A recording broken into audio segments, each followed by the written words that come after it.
Эң жогорку коэффициенттер, ылдам төлөмдөр жана миллиондогон утуштар OneXBet'те. Описаниядагы ссылка аркылуу кирип өз утушка ээ болуңуз. Ссылка описанияда. Жана ошондой эле приложенияны смартфонуңузга көчүрүп, ал жактан ВКонтакте, Одноклассник, Google+ аркылуу регистрация болуп ойносоңуздар болот. Ыңгайлуу жана бат оюнчуларга асы урмат. ГСМ боюнча сайлоон. Жана мен тажрыйбам бар дедиңиз, кайсы жагынан, контрабандист жагынанбы же? Мен түшүнбөй калдым да, мен тажрыйбам бар деп айттыңыз анан.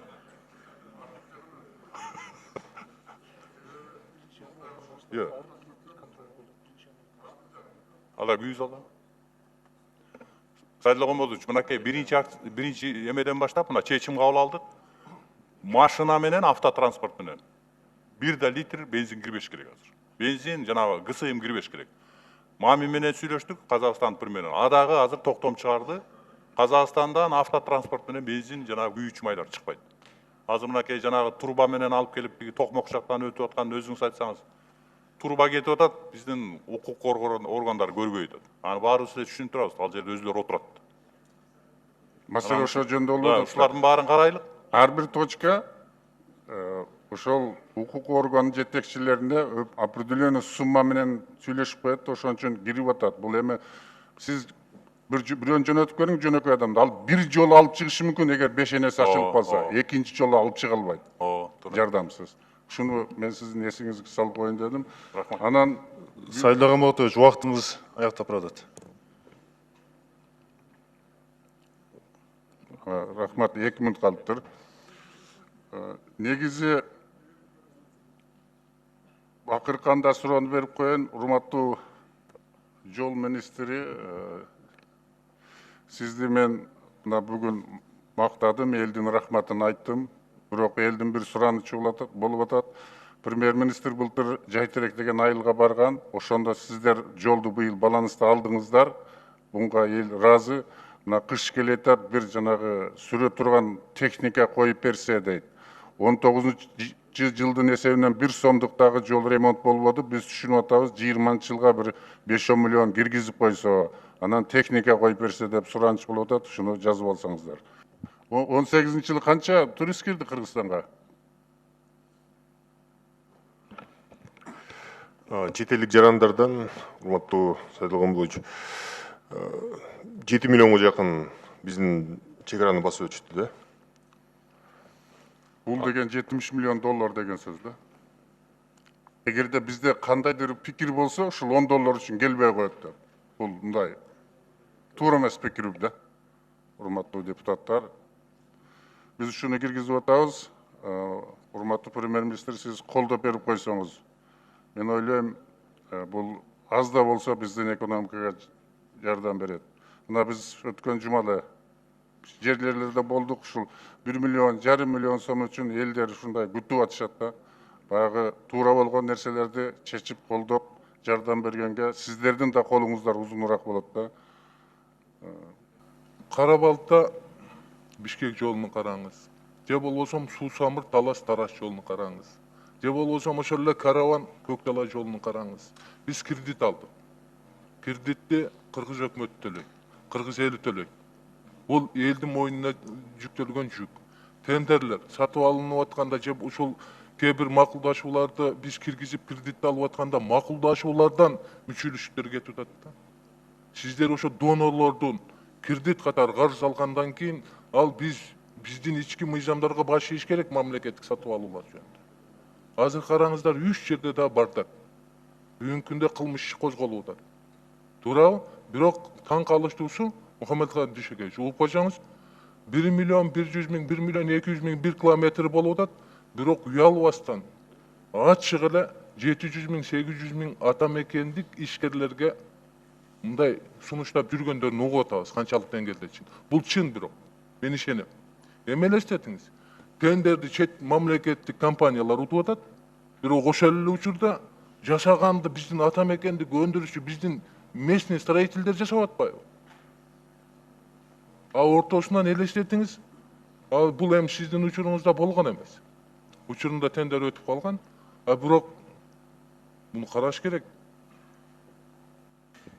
Тургузакович, аябай абдан мындай ачык айтышым келет, коррупциялашкан системаны айтып атасыз да бул. Биринчиден. Мына биз азыр маданият жолун карап атабыз. Утканда чет жактагылар уткан, ичинде биздин компания жүрөт. Нокат менен аркы кадам жайдын ортосунда жолдо да ошондой жүрөт. Азыр териштирип атабыз. Сооронбай Шарипович өзү баш болуп, органдардын баардыгы тапшырма берди. Чет жактан келип, кагаздын баарын бүтүрүп, анан биздин компанияларга таштап койгон система бул жолдо баардыгы ошондой экен. Азыр эмеде да ошондой экен. Түндүк түштүк жолунда да ошондой экен. Ал жерде биздин компаниялар иштеп атат. Каймагын кыргызча айтканда каймагын алып коюп, башка жерде отуруп атышат. Итальянский компания дейт, башында Италиядын жыты да жок ал жерде. Ушундайлар болуп атат. Эми процедуралардын баарын өткөндө мен бурунчук деген айым келгенде айттым. Силер биздин компаниялар даяр эмес, анан гарантиясын бере албайт дегендер менен гарантияны берки подрядчикке, субподрядчик катары биздин компаниялар берип эле иштеп эле атат го. Деген маселени койдук.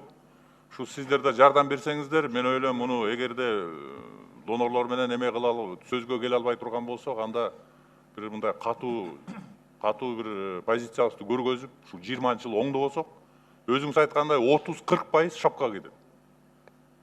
Анан ал компаниядан же жообун ала албайбыз, жарылып, кайра бузулуп аткан жолдорду гарантиясын алып, ошол компанияларга кайра тапкандай болушубуз керек деген маселени коюп атабыз да. Бүт жолдорду ошондой азыр. Донор келген жолдун баары ошондой. Бул ситуациядан чыгуунун жолу өтө жеңил. Экөөбүздүн оюбуз бирдей болуп атат. Мен сунуштайм. Өкмөт мыйзам чыгаруу, мыйзамды демилгелөө укугуңуздар бар. Келиңиздер мыйзамга өзгөртүү киргизели. Мамлекеттик сатып алуулар жөнүндө келген кредиттер жана мамлекеттин бюджетинен болуп аткан сатып алуулар ата мекендик компаниялардан башка эч кимге берилбесин деп мыйзам сунуштаңыздар. Ошо жагын колдойлу. Даярлап чыгыңыздар. Болду, бүттү, маселе чечилет. Биздин өзүбүздүн жарандар жашасын. Канча киши эл менен баягы жумуш орундарда налог, ошол жердеги салык, пайдадан түшкөн салыктардын баары өзүбүздө калып атпайбы? Жасайлы, ошого мисалы үчүн мен эконом даяр бекен, айтыңызчы, эгерде даяр боло турган болсо 2 айдын ичинде мыйзам жазыңыздар, же болбосо жок жазбайбыз десеңиздер, биз жазып чыгайлы, жогорку кеңештин депутаттары. Даярбызбы? Мен эконом да жооп берип койсунчу, сиз баары тапшырма бересиздер.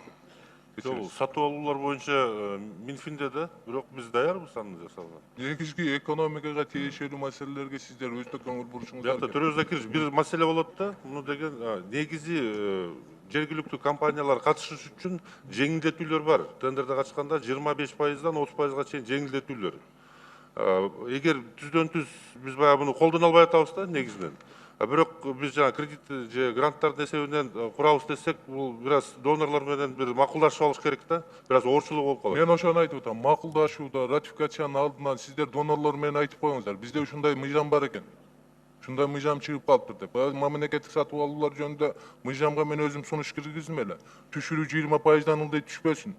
Доп работага 10%дан жогору көтөрүлбөсүн депчи. Бирок кабыл алынган мыйзам иштебей атат бүгүнкү күндө.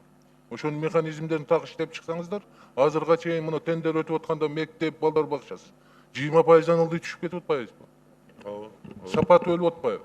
Ушул мамлекеттик сатып алуулар жөнүндө мыйзамды бир карап чыксаңыздар, Мухаммед Калай Дүйшөкеевич, мына 70 миллиардга чейин, 1 миллиард долларга чейин баягы бизде мамлекеттик сатуулар болот экен деп атасыз. 49 миллиард мисалы үчүн өзүбүздүн бюджеттен кеткен акчадан экен, туурабы? Бул тармакка биз эгерде ички дүң продукцияны өстүрүү үчүн аракет кыла турган болсок, бул тармакка өзгөчө мыйзамдар менен, тартиптер менен эле көңүл буруңуздар. Биздин ВВП ички дүң продукция көтөрүлөт, Кудай буйруса. Жеңил эле көтөрөт. Бул жердеги кээ бир коррупциялык схемалардын баарын талкалайбыз. Мыйзам менен эле талкаласак болот. Рахмат. Төрөбөз Акирович, убактыңыз.